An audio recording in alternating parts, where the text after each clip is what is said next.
Halo sahabat Gudang Misteri, apa kabar? Semoga sahabat dalam keadaan sehat walafiat. Di Gudang Misteri kali ini, saya punya informasi atau mengingatkan Anda kembali tentang siapa Rian Jombang. Dulu, Rian Jombang pernah viral. Kenapa? Karena dia adalah pembunuh berantai asal Jombang, Jawa Timur. Dan kali ini kembali trending gara-gara ribut dengan Habib Bahar Smith di balik jeruji besi. Tepatnya, Lembaga Pemasyarakatan atau LP Lapas Khusus Kelas 2A Gunung Sindur, Kabupaten Bogor. Kejahatan yang menewaskan 11 orang dan dibunuh secara sadis membuat sosok Rian Jombang menjadi bahan omongan publik. Pria bernama Ferry Idam Heyansyah ini terkenal berkat perilakunya sebagai pembunuh berdarah dingin dan yang menjadi algojo bagi para korban-korbannya. Rian Jombang membunuh korbannya dengan cara dimutilasi. Kasus Rian Jombang terkuak saat ditemukan 7 potongan tubuh di Jalan Kebagusan Raya, Jakarta Selatan pada tanggal 12 Juli 2008. Belakangan diketahui mayat korban mutilasi tersebut bernama Heri Santoso. Korban ini dibunuh Rian di apartemen Margonda Residen Depok. Selanjutnya dimutilasi dan dibuang di lokasi berbeda. Dikutip dari laman Depok Klik, Rian tega membunuh Heri dengan cara memutilasinya karena cemburu. Rian Jombang membunuh 11 orang. Dari hasil penelusuran polisi, Rian telah menghabisi 10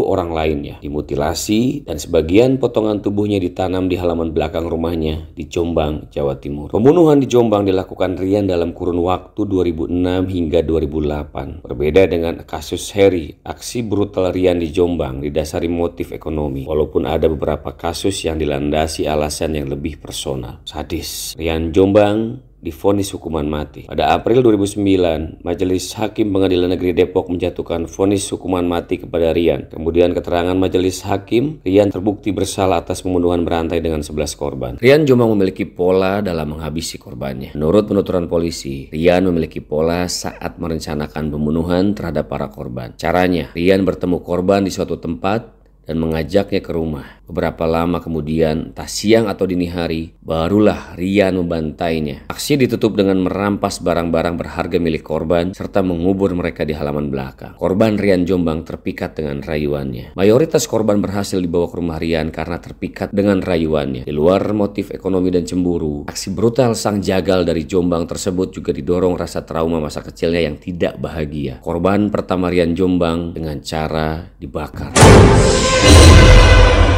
Dari pengakuannya, korban pertama yang dibunuh bernama Guru Setio Pramono alias Guntur. Aksi itu dilakukan pada Juli 2007, di mana korban dipukuli dengan benda keras hingga tewas, lalu kemudian dibakar. Sadis. Rian Jombang memiliki orientasi suka dengan sesama jenis. Rian disebut-sebut sebagai siswa yang cerdas dan pandai bergaul, namun perilakunya berubah ketika duduk di bangku SMP. Ia mulai banyak bersolek dan melakukan kegiatan-kegiatan perempuan lainnya. Dia sempat menjadi siswa di sekolah favorit SMA Negeri 1 Jombang. Selama mengenyam pendidikan, Rian sering berpindah-pindah sekolah dalam beberapa semester. Di Jombang, dia pindah sebanyak 2 kali, yakni ke SMA Kabu dan SMA Negeri 3. Kemudian Rian memutuskan untuk pindah ke Jakarta. Terpidana mati Ferry Idam Heyansyah atau Rian Jombang karena berselisih dengan Habib Bahar bin Smith. Rian pada 2012 mengajukan peninjauan kembali ke Mahkamah Agung mengenai vonis mati tapi ditolak. Lantas kenapa hingga saat ini Rian tak kunjung dieksekusi? Kabag Humas dan Publikasi Ditjen Pas Kementerian Hukum dan HAM Rika Aprianti kemudian angkat suara. Rika menyebut eksekusi mati terhadap Rian sebagai kewenangan Kejaksaan Agung atau Kejagung. Kalau masalah eksekusi, kita mengikuti dari Kejaksaan Agung karena kewenangan untuk eksekusi bukan ada di kita, tapi adanya di Kejaksaan Agung. Kalau kita hanya melaksanakan saja eksekusi kapan, kita laksanakan aja gitu. Jelas Rika kepada wartawan saat itu. Rika menyebut Rian masih memiliki hak untuk mengajukan gerasi kepada Presiden Joko Widodo. Dia mengatakan penempatan Rian di Lapas Gunung Sindur, Jawa Barat